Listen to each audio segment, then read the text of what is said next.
IVC, Dale Gatefold 33 here to do a quick contest entry for Telegram Sam over in the US. Telegram Sam's got a contest, a Connect 4 contest running. I think it finishes tomorrow.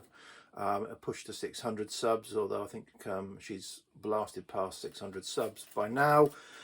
So great channel, yeah. So can't remember who kind of did the shout out that I became aware of Telegram Sam's channel, but I followed her for quite a while. She normally posts a video on a Sunday. For over here, Sunday evening, it tends to drop into my feed, and yeah, she normally shows, you know, some really interesting stuff. I'd say vibrant and exciting music, broad tastes, and there's always something of interest there. So yeah, really appreciate that, Telegram Sam.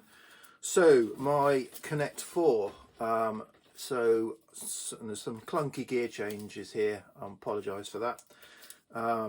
So first one up is this album, Iron Maiden's Seventh Son of a Seventh Son from 1989. And what I'm picking from this album is the producer, Martin Birch. So Martin Birch was a engineer, producer who worked with a number of big UK rock acts, notably Iron Maiden, Deep Purple, Fleetwood Mac, and others. And yeah, and this was, he retired in '92, and so in my collection, this is the oldest, or the latest album that I have from '89 in his career, when he was the producer of this. He went on to produce a bit more for Iron Maiden, but I don't have that, because this is kind of this is where I stopped with Iron Maiden.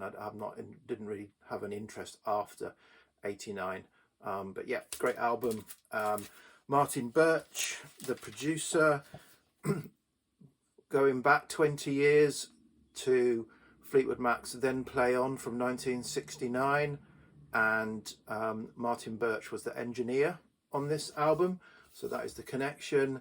Yeah, this is a reissue I bought in a kind of a moment of panic at a record fair, knowing that I really wanted an original style album that had the beautiful artwork, but I ended up with this and regret it. Obviously the music's the same, but yeah, so this is 1969, kind of the end of the Fleetwood Mac, Peter Green period, doing their kind of UK blues scene, blues rock, and on this album there is a track, Rattlesnake Shake, a bluesy number, and that is the connection to the next record. So Rattlesnake Shake gets us to Rattlesnakes, the debut album by Lloyd Cole and the Commotions from 1984, Scottish artist band Lloyd Cole and the Commotions, not much on the back there, and this album, great album. And the single, well, one of the singles from it, I don't know if it's the only single, Perfect Skin, was everywhere in 1984, and certainly I remember that piqued my interest, but I've only picked this up very recently. It was something I should have had years ago and haven't. So yeah, great album, Rattlesnakes by Lloyd Cole and the Commotion. So Rattlesnakes being the connection. This album finishes with the track Are You Ready to Be Heartbroken? So Lloyd Cole and the Commotions, Scottish artist, finished the album with Are You Ready to Be Heartbroken?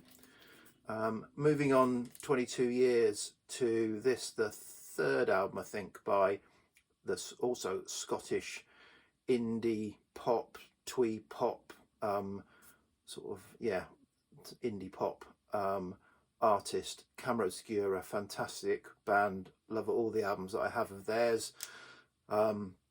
This album, Let's Get Out of This Country, is probably my favourite of theirs. And yeah, 22 years later, this album, so Lloyd Cole finished his album with Are You Ready to Be Heartbroken? And this album, opening track is Lloyd, I'm Ready to Be Heartbroken. So a kind of response song back to Lloyd Cole from Camera Obscura, I'm assuming. Okay, good luck with the contest, and yeah, cheers, bye.